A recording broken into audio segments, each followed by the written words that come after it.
موږ تاسې ټول ګناهګار یو. کل ابن آدم خطاء. نبی کریم صلی الله علیه وسلم فرمایي چې ټول بني آدمان، ټول انسانان خطاکار دي. د اهل سنت والجماعت عقیده دا ده چې له انبیاو پرته ټول انسانان حتما ګناه کوي او ګناه یې کړې ده. هیڅوک له ګناه څخه خالی نه دي. په ځانګړې توګه په دې زمانه کې چې د ګناهونو سیلابونه هر طرف ته روان دي، هیڅوک له ګناه څخه پاک نه دی.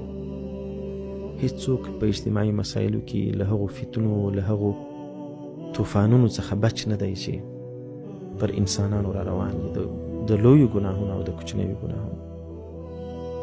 لیکن د الله تعالی عجیب شان دی. الله تعالی انسان ته بهانې لټوي. عجیب خالق مو دی، عجیب رب مو دی، رحمان او رحیم.